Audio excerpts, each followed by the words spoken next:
하면은 우리가 예배를 드릴 때 어떤 말씀을 통해서 되게 감동이 올 때, 야, 내가 은혜 받았다, 이렇게 생각하기도 하고요. 또 어떤 찬양 집회 같은 데 가서 뜨겁게 찬양하다가 내 마음속에서 뭔가 북받쳐 오르면 내가 성령 충만하다, 은혜 받았다, 뭐 이렇게 표현을 하기도 합니다. 그리고 우리가 말씀을 들을 때에 눈물이 핑 돌아도 야, 은혜를 받았다, 이렇게 이야기를 합니다. 진짜 은혜라는 것이 우리의 마음속에 눈물이 핑 돌고 감동이 되는 것, 그게 정말로 은혜일까요? 우리가 한번 생각해 볼 필요가 있습니다. 진짜 은혜라는 것은요, 그 사람의 삶을 바꿔 놓는 능력이 있어요. 내 마음에 잠깐 스쳐가는 감정이 충동적인 감정이 눈물이 핑 돌고 뭔가 뜨끈한 마음이 생겼다고 해서 그게 은혜의 전부가 아니라, 진짜 은혜는, 그 받은 은혜는 그 사람의 삶을 바꾸어 놓습니다.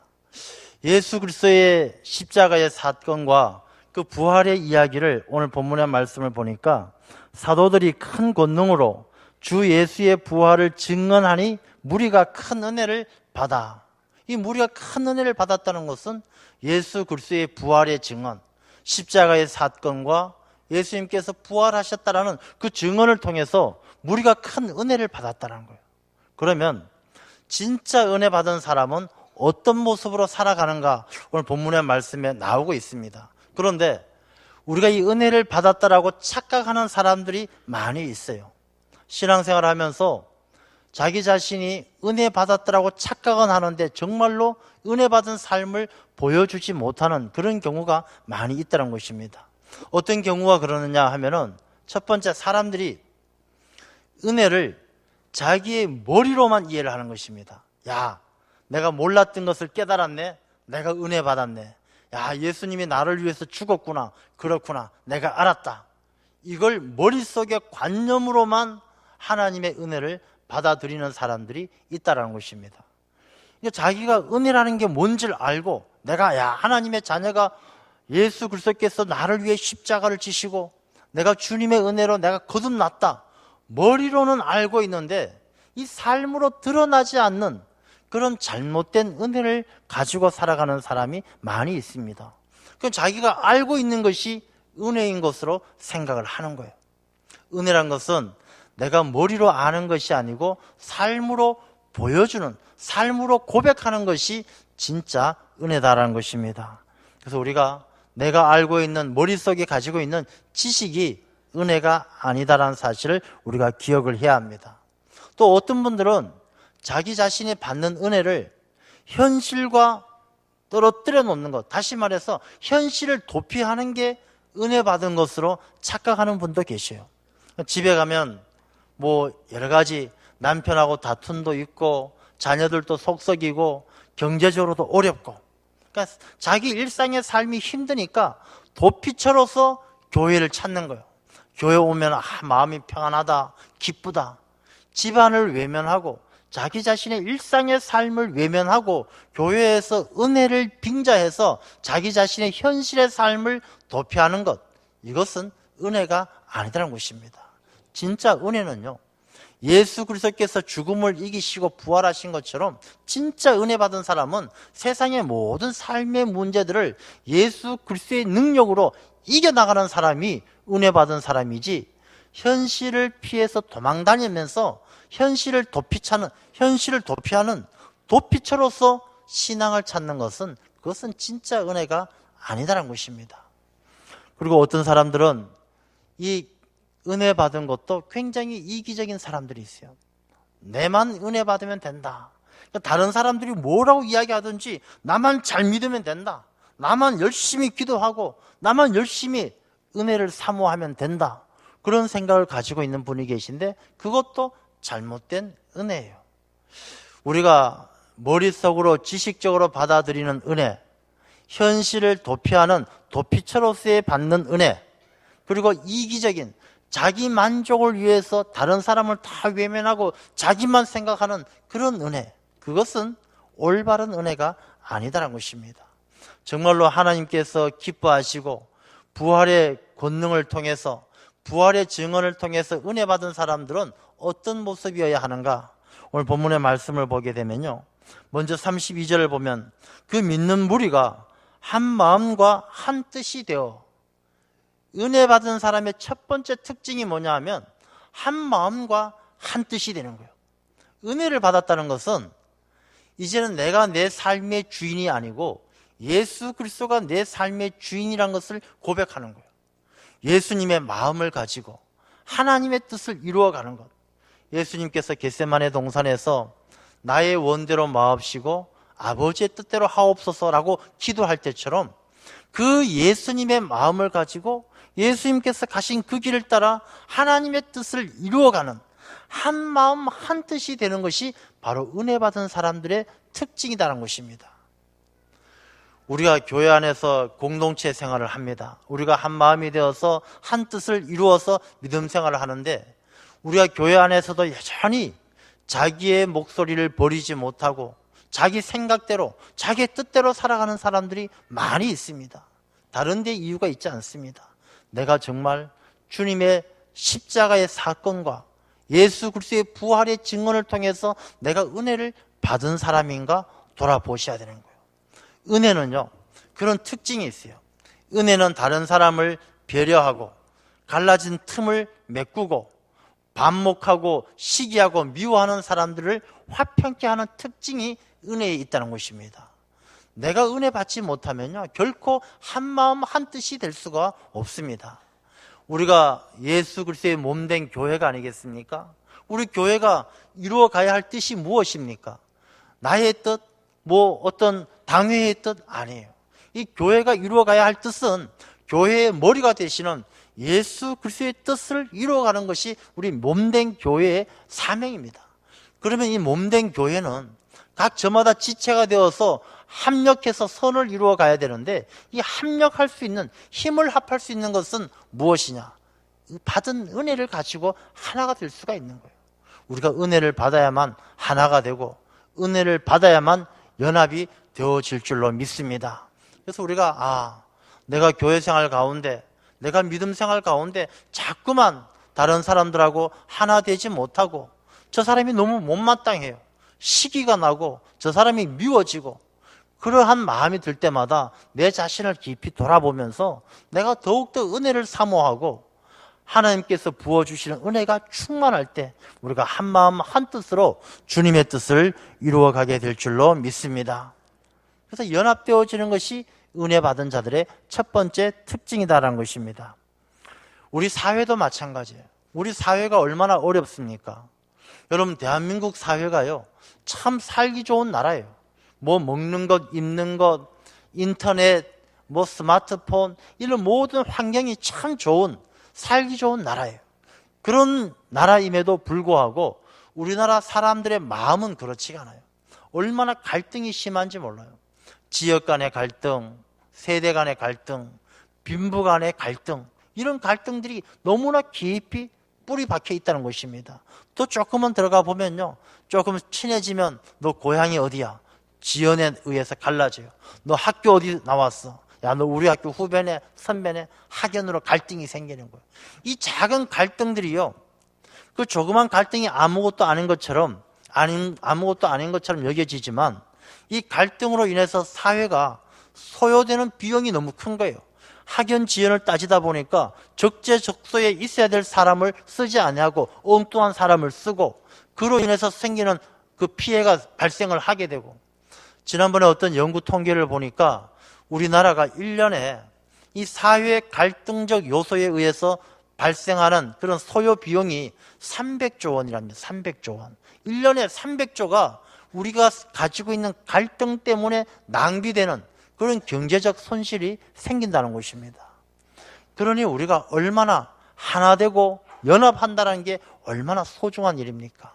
우리 사회가 하나가 되고 갈등을 넘어서서 갈등을 극복해내고 하나가 되기 위해서는 우리 그리스도인들이 먼저 한 마음 한 뜻이 돼야 되고, 그 한 마음 한 뜻이 되기 위해서는 우리가 정말로 은혜 받은 사람들이 되어져야 할 줄로 믿습니다.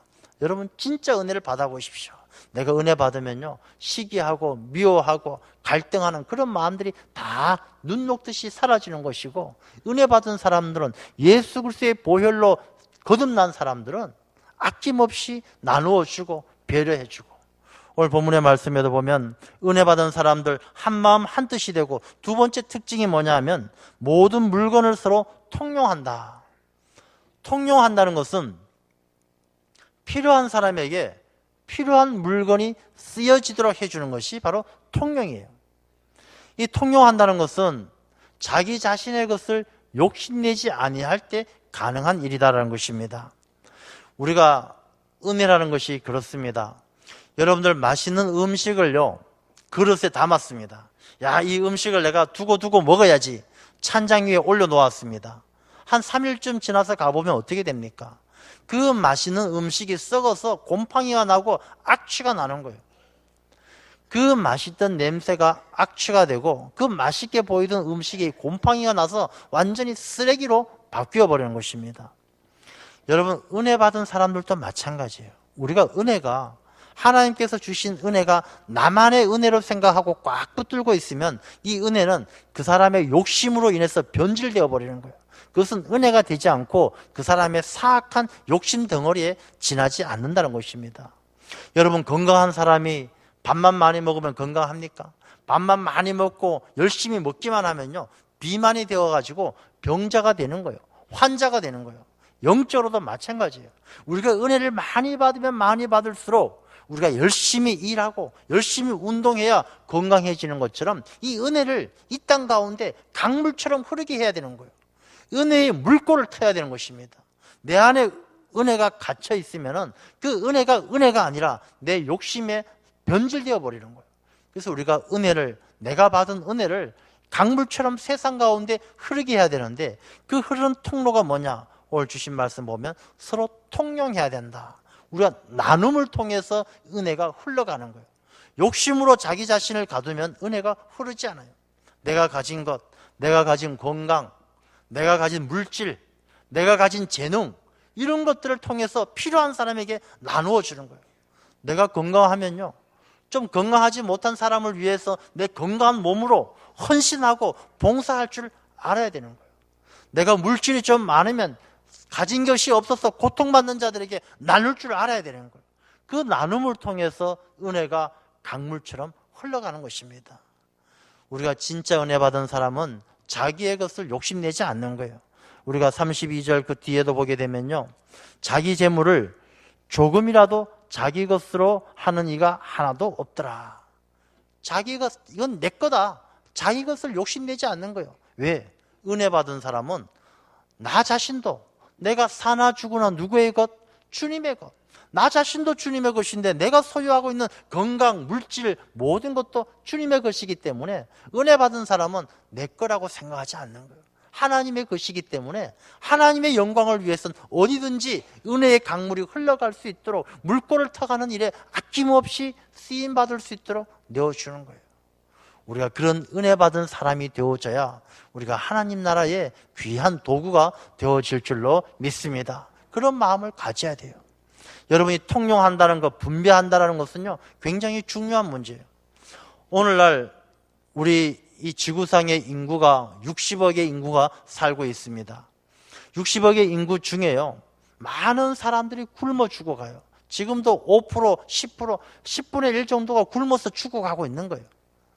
여러분, 우리가 스마트폰을 쓰고 전기불을 쓰고 수돗물을 사용하고, 이것이 얼마나 큰 축복인지 몰라요. 여러분, 온 지구상 중에 우리처럼요, 옷 잘 입고 핸드폰 쓰고 아파트에 살고 수돗물 틀고 전기불 밑에서 살아가는 사람요, 이 땅 가운데 5%도 채 되지가 않아요. 우리가 얼마나 큰 축복받고 사는지를 알아야 되는 거예요. 그리고 이 받은 은혜를 나눌 줄 알아야 돼요. 60억의 인구가 살고 있는 지구지만 이 지구상에 굶어 죽어가는 사람이 그렇게 많잖아요. 그런데 정말로 우리 지구상에 생산되는 식량은요, 100억 명이 먹고도 남을 만큼 식량이 생산되고 있는 거예요. 그런데 굶주려 가는 사람들은 이 세상에 식량이 없어서 굶주려 가는 것이 아니라 이 식량이 통용되지 않는 거예요. 필요한 사람에게 그 식량이 가지를 않는 거예요. 여러 가지 정치적인 이해관계를 통해서, 또는 여러 가지 그런 자기들의 목적을 통해서 남은 잉여 농산물들을 바닷가에 바닷물에 잠겨서 버릴지언정 굶어 죽어가는 사람에게 전해지지 않는 거예요. 통용되지 않는 사람들의 욕심 때문에 통용되지 않는 이 시대의 삶의 모습을 보면서 이 시대가 바로 세워지고 굶어 죽어가는 자들에게 그들에게 하나님의 사랑을 전하기 위해서는 우리 그리스도인들이 다시 거듭나야 되는 거예요. 은혜 받은 사람들처럼 자기 것을 욕심내지 않고 기독교인들이라도 우리들이라도 욕심내지 아니하고 자기 것을 자기의 것이라 주장하지 아니하고 나눌 수 있는 그런 삶을 우리가 살아가야 할 줄로 믿습니다. 그런 삶을 통해서 하나님의 나라가 이루어지는 거예요. 우리가 지난번 그런 말씀을 드렸습니다만 새끼 나귀의 주인도요, 예수님께서 제자들을 보내셔서 주가 쓰시겠다 해라, 이 한마디면 나귀의 주인이 새끼 나귀를 아낌없이 내어주는 거예요. 은혜 받은 삶은 달라요. 은혜 받은 사람은 자기의 것을 자기 것이라 주장하지 않는 거예요. 내 건강, 내 물질, 내 재능, 내 은사, 이 모든 것들을 은혜 받은 그리스도인들은 주님께서 쓰시겠다 하면 기꺼이 내어드릴 수 있는 그런 삶을 살아가야 할 줄로 믿습니다. 어떤 사람들은 그렇게 이야기하죠. 이것은 초대교회 교인들은 공산주의와 똑같다. 공동으로 생산하고 공동으로 분배하고 그건 공산주의가 아니냐? 그렇지 않습니다. 공산주의는요, 근본적으로 달라요. 공산주의는 정부라는 국가 권력이 강제로 생산하게 하고 강제로 분배하는 거예요. 그러나 은혜 받은 사람은 강제가 없어요. 은혜 받은 사람들은 그 받은 은혜가 넘치기 때문에 자발적으로 스스로 자기에게 주신 은혜를 다른 사람들과 함께 나누는 거예요. 우리가 은혜 받은 사람은 그런 변화된 삶을 살아가야 되는 것입니다. 오늘 본문의 말씀을 보게 되면 이 초대교회 교인들이 은혜를 받으니까 서로 한마음 한뜻이 되고 서로 통용하고 나누어 주니까 그때는 그 중엔 가난한 사람이 없었다는 거예요. 34절 보면 그 중에 가난한 사람이 없으니 마음이 가난한 사람, 물질이 가난한 사람 다 없었다는 거예요. 한마음 한뜻이 되니까 외로운 사람이 없는 거예요. 한마음 한뜻이 되고 물건을 통용하니까 삶이 피폐한 사람이 없는 거예요. 우리 그리스도인들은 나만 잘 사는 것이 아니라 더불어 잘 살아가는 하나님의 나라에 마음을 두고 살아가야 할 줄로 믿습니다. 그렇게 살아가는 사람들은 변화되어져요. 오늘 뒤에 나오는 36절 7절을 보면 바나바란 인물이 나옵니다. 바나바. 이 바나바란 인물이 은혜 받은 사람인데 은혜 받은 사람의 삶이 어떠한지를 바나바를 통해서 한번 살펴보겠습니다. 이 바나바는요, 구브로라는 섬에서 태어난 레위 지파 사람입니다. 이름은 요셉입니다. 그런데 사도들이 이 요셉을 별명을 바나바라 지어줬는데 이 바나바는 위로의 아들이다, 이런 이름을 가지고 있어요. 이 바나바, 하나님께서 주신 은혜를 충만하게 받은 이 요셉은요, 사도들이 보기엔 바나바예요. 저 사람이 가는 곳은 어디를 가도 위로가 있는 거예요. 힘들어하는 자에게 위로가 되고 배고픈 자에게 먹을 것을 주고, 은혜 받은 사람의 삶은요, 어디를 가도 바나바와 같은 거예요. 위로하고 격려가 되는 거예요. 여러분이 바나바란 인물이 어떤 인물인지 아십니까? 바나바란 인물은요, 신약 성경에 그 이름이 사도 바울보다 뒤에 나올지는 모르겠지만 그 신약의 역사에 있어서 사도 바울보다도 더 소중하고 더 위대한 인물이 바나바예요. 신학자들은 바나바가 없었다라면 사도 바울도 없었을 것이다, 그렇게 이야기합니다. 이 바울이 예수 믿는 사람들을 핍박하고 죽이다가 다메섹 도상에서 예수님을 만나고 새 사람이 되지 않습니까? 그러나 아무도 이 바울을 믿어주지 않아요. 야, 저 사람은 언제 돌변해서 예수 믿는 사람 죽일지 모른다. 아무도 가까이 하지 않고 믿어주지 않아요. 그때 이 바나바는 오늘 말씀해 보게 되면 자기의 밭을 팔아서 사도들 앞에 두고 사도들이 바나바란 별명을 지어줄 정도로 사도들에게 인정받았어요. 사도들이 바나바를 존경하고 아주 귀하게 여겨주었어요. 그때 이 바나바가 이 바울을 데리고 사도들에게 가는 거예요. 바울을 사도들에게 데리고 가서 이 사람은 새 사람이 되었습니다. 이 사람은 예수님을 만나고 거듭났습니다. 이 사람의 사역을, 이 사람을 하나님께서 쓰시고자 하니 도와주십시오. 사도들에게 바울을 소개했던 사람이 바로 바나바예요. 이 바나바는, 은혜 받은 바나바는 바울을 사도들에게 소개함으로 말미암아 오늘의 사도 바울이 있게끔 만든 숨은 주역이란 것입니다. 그리고 바나바는 나중에 안디옥 교회에서 목회를 합니다. 안디옥 교회에서 목회를 할 때만 해도요, 성경 말씀 기록을 보면 그 앞에는 항상 바나바와 바울 이렇게 나옵니다. 그런데 안디옥 교회에서 목회를 하면서 교인들이 많아지고 부흥을 하니까 바나바가 야, 이제 내가 이만하면 됐다, 내가 존경받고 높아져야지, 그렇게 생각하지 않고 이 안디옥 교회에 사도 바울을 청빙을 합니다. 사도 바울이 목회를 할 수 있도록 바나바가 길을 열어주고 밀어줍니다. 바울이 존경받습니다. 그 이후에 성경 말씀에는 바나바와 바울이 아니고 바울과 바나바로 순서가 바뀌어지는 거예요. 그래도 바나바는요, 시기하지 않아요. 미워하지 않아요.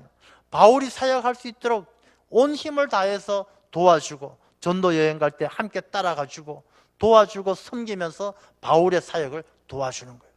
은혜 받은 사람들은 자기가 나타나지 않아도 시기하지 아니하고 원망하지 아니하고 험담하지 아니하고 온 힘을 다해 도와주는 거예요. 1차 전도 여행을 갈 때 바울과 바나바가 마가 때문에 마음을 상했어요. 그래서 2차 전도 여행 갈 때는 바울은 마가 저 사람 데리고 가지 말자, 저 사람 속썩이더라, 데리고 가지 말자. 바나바는 아니다, 저 사람 데리고 가자. 결국 헤어지잖아요. 바나바는 마가를 데리고 다니면서 교육을 시키고 훈련을 시켜서 나중에 사도 바울이 죽기 전에 편지에 서신서에 남기잖아요. 내게 마가를 데리고 오라. 마가가 나에게 필요하다. 마가를 데리고 오라. 마가의 바울에게 미움을 샀던 마가를요, 바나바는 결국 버리지 아니하고 잘 훈련시켜서 바울에게 꼭 필요한 동역자로 만들어내었다는 것입니다. 이 바나바라는 이름은요, 위로하는 자의 아들이라는 그 이름은 놀라운 이름이에요. 바나바는 어디를 가도 죽어가고 고통받는 자들을 이렇게 세우는 이름이에요. 외로워하는 사람에게 친구가 되는 이름이 바나바예요. 은혜를 받은 사람들은 바나바가 되어야 할 줄로 믿습니다. 내가 은혜를 받았는데 바나바처럼 못 살면 그건 내가 뭔가 잘못된 거예요.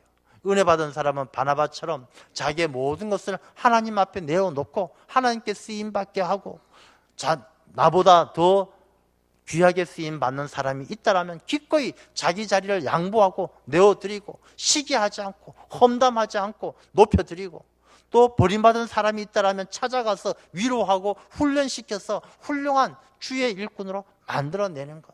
이 바나바가 참된 은혜를 받은 사람이었기 때문에 오늘의 바나바가 있게 된 줄로 믿습니다. 우리가 은혜 받은 사람들은 내 입으로 아이고 목사님 은혜 받았습니다, 장로님 은혜 받았습니다, 은혜 받았습니다 말로 하는 것이 아니에요. 은혜 받은 사람, 진짜 참된 은혜를 받은 사람은 그 사람의 삶이 요셉이 바나바로 바뀌어지는 것처럼 우리가 위로하는 사람, 격려하는 사람, 은혜를 나누는 사람이 되어야 할 줄로 믿습니다. 그런데 문제는 뭐냐 하면요, 짝퉁이 항상 문제, 짝퉁, 가짜가 있는 거예요. 은혜도 가짜로 은혜 받는 사람들이 있어요. 은혜 받은 척하는 사람이 있는 거예요. 마음에는 전혀 예수 그리스도의 복음이, 부활이 자기 자신의 삶을 바꿔놓지 못했는데 겉으로는 은혜 받은 사람으로 인정받고 싶어하고 존경받고 싶어하는 사람들이 있다는 것입니다. 바나바 이 시대에 바로 아나니아와 삽비라 같은 사람이에요. 이 부부는 바나바를 가만히 보니까 진짜 은혜 받은 사람이 변화되어지고 모든 사람들에게 존경받고 사도들에게 인정받으니까 부러운 거예요. 그래서 우리도 바나바처럼 은혜 받은 사람처럼 살아보자, 그런 흉내를 내는 거예요. 밭을 팔아서 돈을 마련해 보니까 은혜 받은 사람은 자기 재물을 조금이라도 자기 것으로 여기지 않는데, 가짜 은혜를 받은 사람은 밭을 팔아놓고 보니까 욕심이 생기는 거예요. 이게 내 건데, 내 것이라는 생각이 드는 거예요. 왜? 내가 사나 죽으나 주님의 것이란 고백이 되지 않고 자기 자신을 자기 것으로 생각하는데 자기 물질을 남에게 주니까 아까운 거예요. 절반은 감춰놓고 절반만 가지고 사도들을 속이려고 하다가 결국 하나님 앞에 벌을 받아 죽게 되는 것이죠. 여러분, 우리가 은혜 받은 척해서는 안 된다는 것입니다. 우리가 은혜 받은 척해서는 우리가 하나님의 심판을 피할 수가 없는 거예요. 우리가 진짜 은혜를 받고 그 은혜가 내 삶을 바꾸어 놓을 수 있도록 우리가 한 마음 한 뜻, 그 마음은 예수 그리스도의 마음이고 그 뜻은 하나님의 뜻이에요. 은혜 받은 사람은 예수 그리스도의 마음을 가지고 하나님의 뜻을 이루어가면서 자기의 재물을 조금도 자기의 것으로 여기지 아니하고 강물 같은 은혜가 흘러갈 수 있도록 물꼬를 트는 일에 아낌없이 통용할 수 있도록 내어주는 삶, 그것이 참된 은혜 받은 자의 삶인 줄로 믿습니다. 우리가 정말 이 시대는 은혜 받은 자가 필요합니다. 주님께서는 바나바를 찾고 계십니다. 은혜 받은 사람을 찾고 계십니다. 우리가 은혜 받은 척하는 것이 아니라 내가 정말로 예수 그리스도의 십자가와 그 부활의 증언을 듣고 우리가 참된 은혜 가운데 은혜의 강물이 우리가 온 세상에 흘러갈 수 있도록 은혜의 물꼬를 터나가는 일에 아낌없이 통용되어질 수 있도록 나의 건강과 나의 물질과 나의 재능과 은사들을 우리가 하나님 나라를 위해서 기꺼이 내어놓을 수 있는 그런 바나바와 같은 우리 모두가 되시기를 축원합니다. 기도하겠습니다.